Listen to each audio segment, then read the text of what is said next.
This is how I sift, blend, and store my pellets. And we're going to go over all the tools that I use to get the most flavor out of my pellet smoker. Now, if you're thinking, can't I just get a bag of pellets, rip it open, and throw it in my hopper and be good to go? Well, you can, but I don't recommend that for a few reasons, and we're going to cover that later in this video. But today, what we're going to be doing is making a Central Texas style blend using a variety of pellets. If you like some good Texas style barbecue, this is going to be a good place to start. But the cool thing is you can modify it, change the ratios around, and make it fit for you and your taste buds. So before we start blending and mixing, I'm going to show you kind of what I have on this table. I have two 5-gallon buckets. I do like these ones because they do have the Texas flag on it. You know, we're making a Texas blend, so that is pretty fitting. Down here, I do have a glass measuring cup. Having a measuring cup will help you make sure you're getting the right ratios that you want. Now, the green thing down here is a pellet sifter, and this actually fits on a 5-gallon bucket. It has a 1/4-inch wire screen in it. So if you were to actually just open up a pellet bag and dump it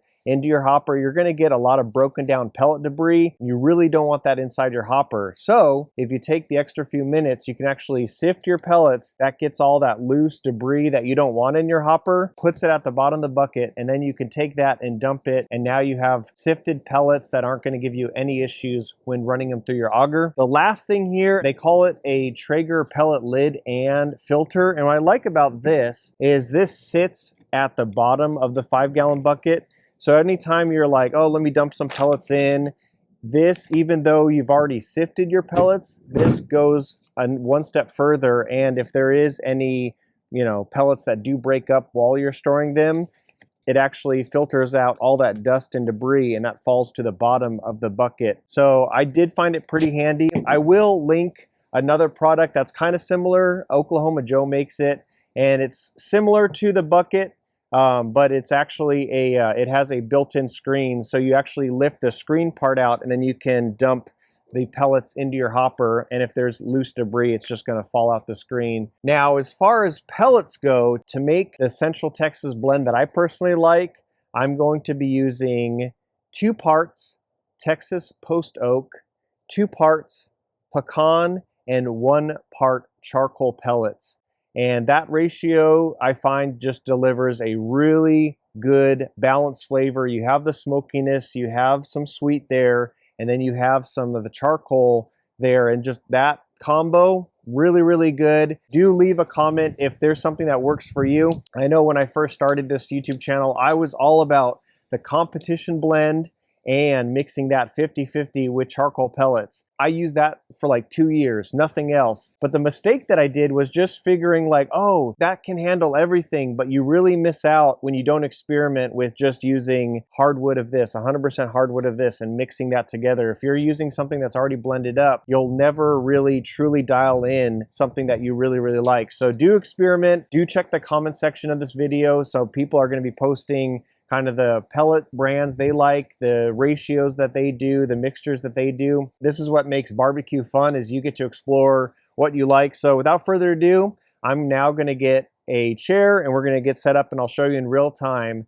how I'm going to mix these up. All right, the main thing is you just want to get comfortable, find a good comfortable chair, grab a cold one, play some tunes and some music. Now, the reason why I sift pellets is a lot of times what I found in the past, if I didn't, you'll run into auger jamming issues and stuff like that. If there's humidity in your area, a lot of times if there's just a lot of broken up pellets, they ended up swelling and stuff like that. So to me, keeping a hopper clean as you can get it, everything just runs a lot smoother. So that's why I do it. So I have my 2 5-gallon buckets here. Now, one thing I did want to point out is what I really like about this filter that sits in the bottom of the bucket is already, if you look down inside here, there is just a bunch of just loose pellet, dirt, debris, whatever you want to call it. That did not hit my hopper, which is a good thing. So I'm going to dump this out right now so we can start fresh. So I got 1 bucket, and this is going to be used to catch all the stuff that I sift.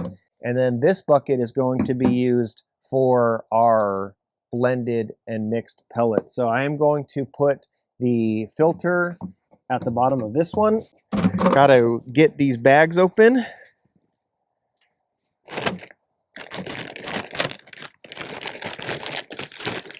So there is our post oak. Now, if you can find, if you can find post oak, as such a good flavor, that is for sure.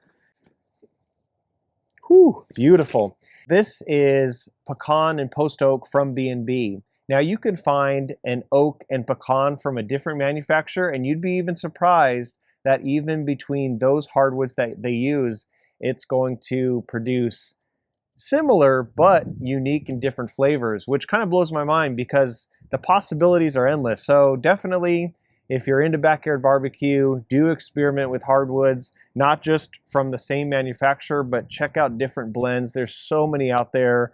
Just another reason to go out and barbecue. And I am going to scoop. And we're going to do one in here. So I don't want to overfill this too much. So instead of doing 2 scoops, I'm just going to do a half a scoop of the charcoal. All right, that's about half there. And now we're going to sift. It doesn't take long, but while you're moving it around, you can actually hear the loose debris falling to the bottom of the bucket. But at the same time, that mix that you put up on here, it's now mixing these pellets on top.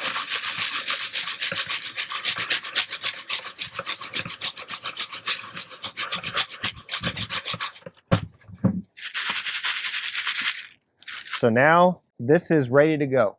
So I dump it in here and then put it back on and then continue mixing. So that was just one go, and look at all that it captured.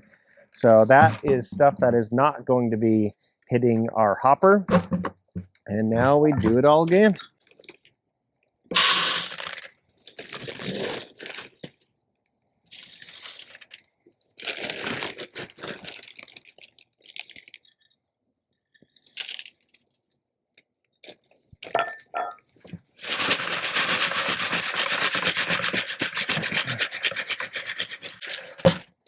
All right, so not to bore you to death, I will speed this part up until these are done.